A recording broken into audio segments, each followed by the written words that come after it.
Welcome. This is Astrology Insight Now, a weekly forecast program with astrology and other ways to help you make the most of your week and to heighten confidence for daily life. It's run by Pamela Cuccinell, that's me, the astrologer, and I invite you to find out more about my work at insightoasis.com. I look forward to your joining us every week. Please share with your friends, and here we go. Another interesting week, December 23rd, opens with the moon in the sign of Libra. Now, this looks like a pretty good day to me, and when I say good days, for those who are listening for the first time, it means that we can accomplish things. We connect with people, things seem to move with a certain amount of grace and ability to follow through. This may be particularly true for people with a lot of air or fire in their horoscope. The other thing to note on especially Monday is that it's a really good day for making those kind of overtures with people you've been wanting to talk with about certain things, looking for opportunities. And these can be opportunities that benefit you or for someone else, where you can turn somebody else on to, hey, I heard about this and that could work for that. Moon in Libra wants to tease out, understand, create some sort of dialogue or balance. And since this is what I would call a well-aspected travel of that Libra moon, then things are riding well for being able to accomplish those things that have to do with verbal exchange, generosity,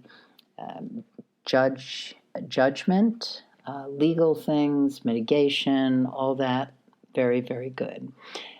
Because Mercury is direct now, Mars is still retrograde, so things may take longer to roll out or have them be the way you would like. Also, depending on where you live, it's right smack in the heart of the holiday season, so anything business-wise may take a while to get off the ground, but things that have to do with generous heart, love, family, friendship, those things can really sing around this time. Now, the other thing to mention on Tuesday, which is Christmas Eve, is that the moon goes void of course as of 5:44 a.m. And what happens when the moon is void of course is that people are not as emotionally attached to outcomes. So just know that anything that you really want to start or have gained traction, it's better to do it actually Christmas Day or even post-Christmas. Because this day, Christmas Eve, it appears that people are just kind of drifting in space. Really nice for people who like to do the caroling, the enjoying different events, people watching, all that stuff is super, super fun on a day like today. But for those who actually have to work, the ideal is that you're following through on projects already in motion, and also give yourself a certain level of just knowing that you can only do as much as you can do, and anything that seems to get ignited on this day, you're absolutely going to have to follow up and almost reinitiate whatever that conversation was, because the follow through on things that start when the moon is void of course is not ideal, but things that are already in motion, absolutely fine. The other thing to note on this day is it's the second time that we have Jupiter square Saturn in the sky. So what that means is that now that Jupiter's in Gemini and Saturn is in Pisces, it does a kind of cycle that is activating because they're both in mutable signs. So that creates a geometric picture which causes tension. So the kind of tension that can occur, keeping in mind that the moon is void of course today, so it may be subtle instead of overt, but that kind of tension, which can have an overall theme, it can be something that's already a source of friction. And the friction occurs because both the planets Jupiter and Saturn have to do with paternal authority. Now, in the case of Saturn, it's the authority that is structured and disciplined and has a time sensitivity to it, very much about responsibility, commitment, can be very cold and strategic, whereas Jupiter is adventurous, far-seeking. It can, negatively, it can be very hung up on things of the higher mind, judicial, or a sense of what a religious perspective is. In its positive, it can be explorative and have a great sense of a bigger picture. These two things, these two parts of a psyche, when they're in the square aspect, when they're in a tension aspect, create this this kind of blockade because each one wants to have viability and be seen for what it does and what it says. And looking at it in a big picture capacity, because, as I said, this is the second movement of these two planets in the signs they're in now. And we're seeing this across the world stage. We're seeing authority figures and controversy based on what's just.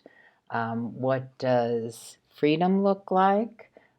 What does authority look like? What holds in education, institutions, corporations?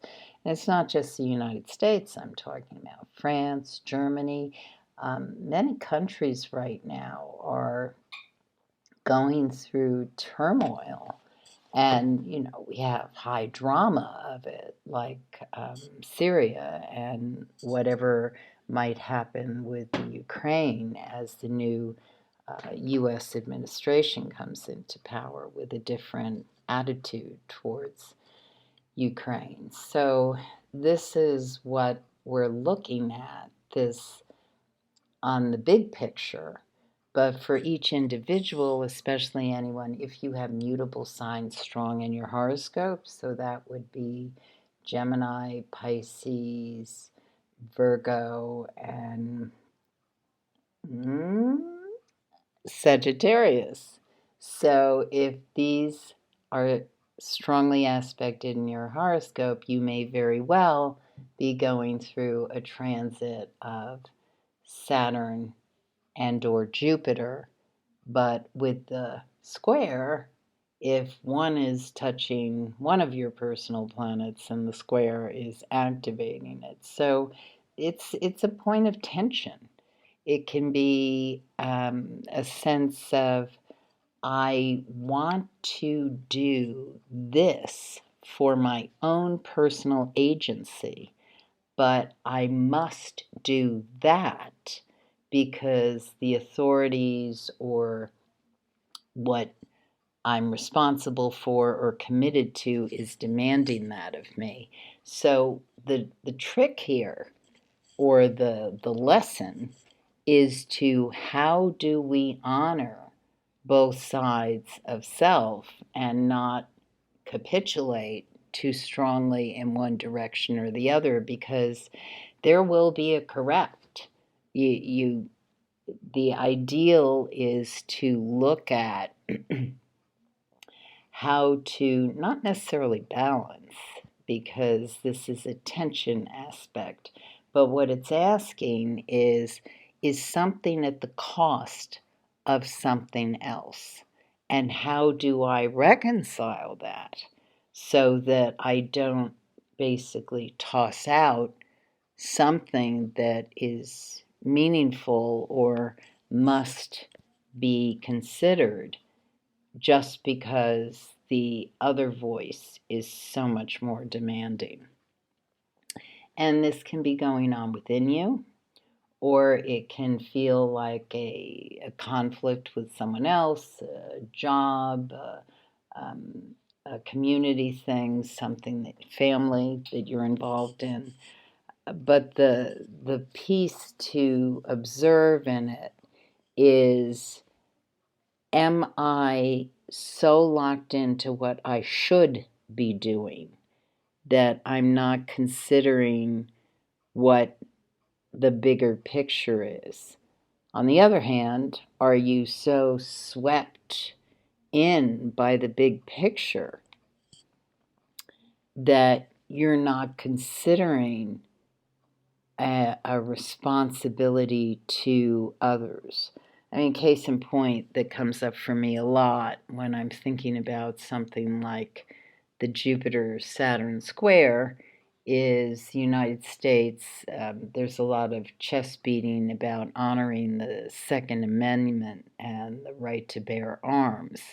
On the other hand, there's a resistance to personal responsibility that comes with that privilege, to the point where more children are killed with firearms in the United States than any other disease. That's the big killer disabler of children in the United States. So that is a Jupiter Saturn toss up, because you can have the higher mind belief of this is how things should go, but it's really important to take responsibility for what that um, chest beating about the right to the Second Amendment is costing. Anyway, that was a little tangent, as I am wont to do. So, anyway, moon void, of course, basically all of Christmas Eve, the 24th of December. Then on Christmas Day, the moon enters Scorpio at 3:06 a.m. And maybe there's a reason why I'm sort of on that heavy-handed speaking about really a form of grief or concern that is blanketing this holiday season. And one could argue has been doing that for quite some time with the holiday season. The extreme contrast of bells are ringing and consumerism and wanting to have this wonderful time of holiday, whether it's Christmas, Hanukkah, however we honor lights and solstice. But on the other hand, the contrast of real pain and misery in the world. So Christmas Day, with that moon in Scorpio, Scorpio being a water sign, very intense, very feeling, it is, as we travel through it, it's what I consider a well aspected moon. Remember, this week is waning moon cycle, so that means we're best served finishing up. Also, Mars is retrograde, so it's not really high time to be launching, getting a lot of things out. But this moon in Scorpio does speak a lot about checking in to your personal power, because we can feel very unable to change systems or problems, especially as I've been talking about, the world just seems to, be in total denial of many things that if we could come together as a global community, we could really make a better world for all humankind. And I know I sound very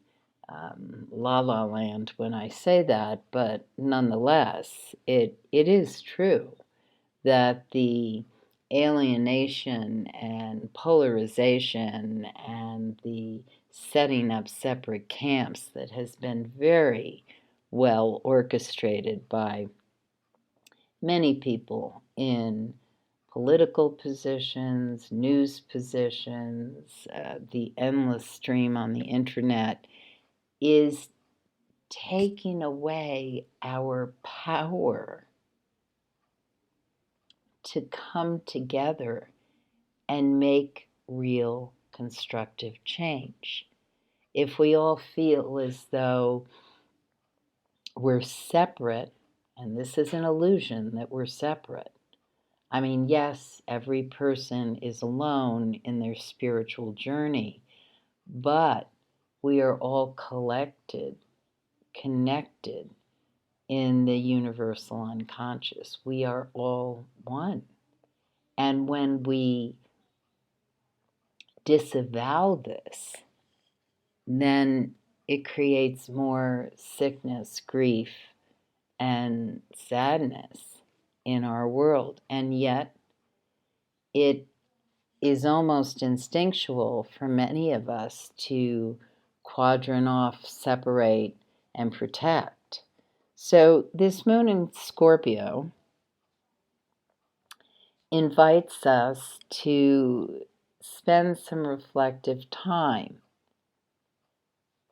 considering how to strengthen your emotional and spiritual muscles. It is presenting us, and this is really interesting, with an opportunity to measure our emotional reactions against something that may make us feel frustrated or angry, or as though we're thwarted by something more powerful. It can even involve money sometimes, a sense of feeling unable to reach or do what we might do. And I think it's really valuable to sit with that. And again, it's timing-wise so interesting. It's Christmas Day, and according to my calendar, Hanukkah begins at sundown. So this is a very powerful time for those who honor religious traditions linked to those practices, certainly Jews, Christians, Catholics.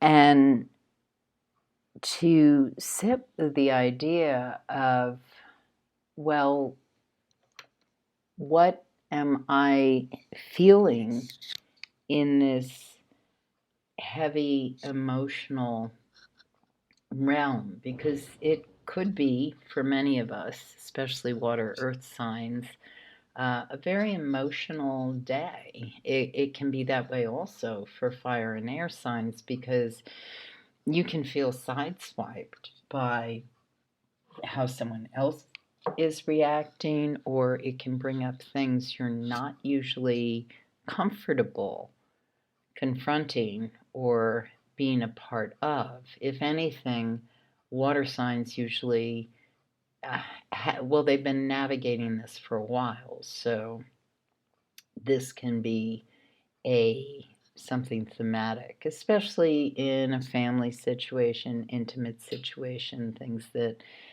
again, have to do with finances, a sense of power, because in so many societies, money and finances are linked to power, freedom, how we move around in the world.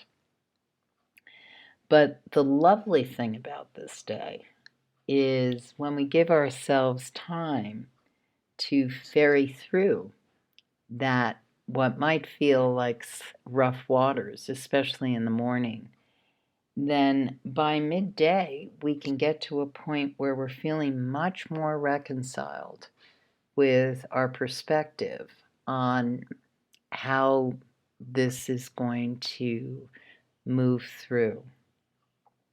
And I think overall, it can be a very high octave, loving, intense, and transformative day for many of us when we look clear-eyed at what is being presented to us.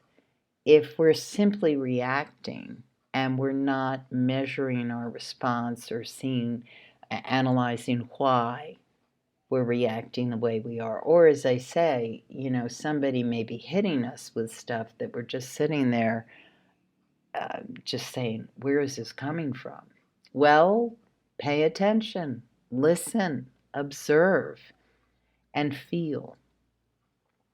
Because when we move through, and yeah, for some of us, this is also about grief. Very difficult time of year.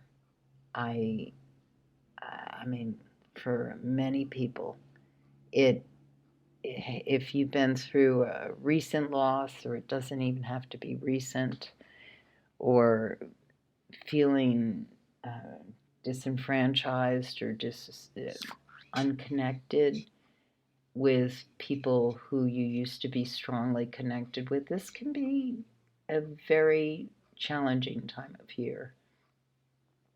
It's so important to ask for what you need. And if nobody's listening or no one's around to hear, listen yourself.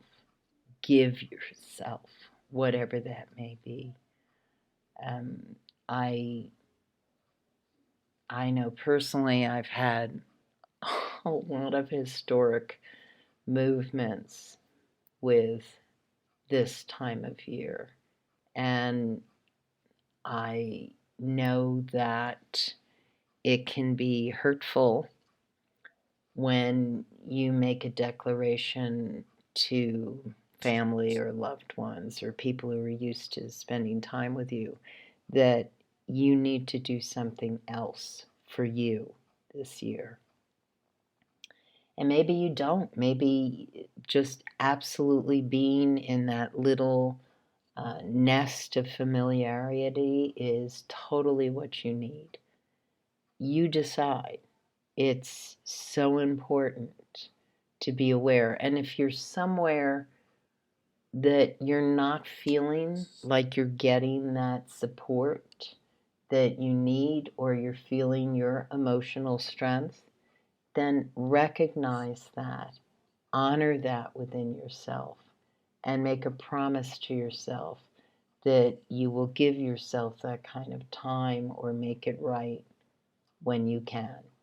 Because sometimes we have to do things or show up or be in situations that are the last places we want to be at this time of year when people are singing and everybody else seems to be having a great time. The overall thrust of these days, Christmas Day into 26, Kwanzaa begins, is a sense of really connecting to love. And what can make us recognize the greater connection of love.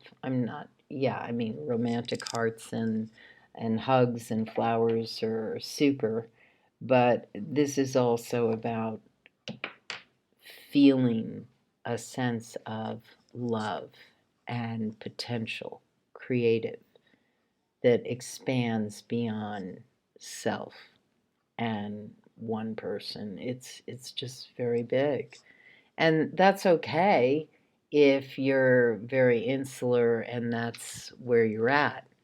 But you can take that vibratory energy farther and share it, whether you go outside and help people or do anything of that nature, or you make it a meditative dance that you are expanding your love.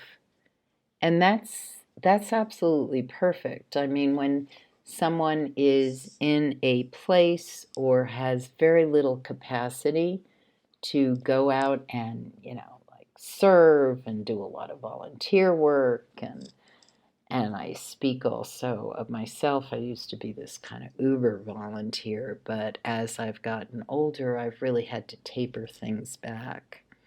And I've come to understand that the meditative process and putting yourself in a place of tranquility, expectation, and belief in creative potential can expand out. It's basically a healing. So if you can find time to do that over these 2 days, and actually into Friday, into the early morning hours, absolutely super for this kind of deep insight and expansion. Really, really lovely for that can happen. And, some of us may journal, draw, create in some capacity, but others, it's just a quiet contemplation of hope and expectation. And this is, I cannot stress enough how important this is at this time that feels like chaos to many people and futility, and as though there's so much darkness. And there's darkness. I mean, this is just one of the messages that the winter solstice gives us. There is darkness. You don't get the light without the darkness. But we cannot get drowned by the darkness, because if we do that, then there will be no light. So that's why it is a wonderful exercise to believe, to focus, because when we do that, we can dream possibilities that seem as though they're fantasies right now, but we can dream them into actuality. So leave space for that. Leave space for love over this holiday season.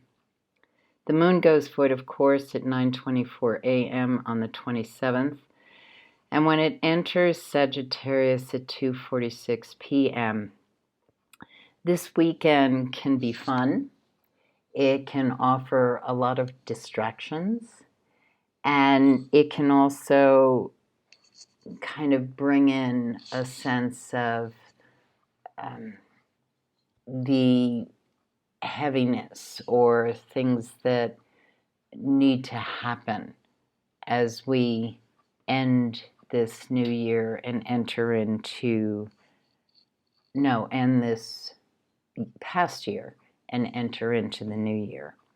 So that's one reason it's so valuable to have done that good work over 24th, 25th, 26th, because when we get to this weekend, there can be a lot of conversation, a lot of buzz, a lot of distractions, and that can be very exciting, but it can also upset what had been a sense of potential and possibility and promise. So I wish you lovely holidays, whatever you celebrate, or if you're just quiet meditating, beautiful too. You have been listening to Astrology Insight Now. Please share with your friends, and if you'd like to make a donation, you can do so at astrologyinsightnow.com. Have a stellar week, and we hope to see you next time.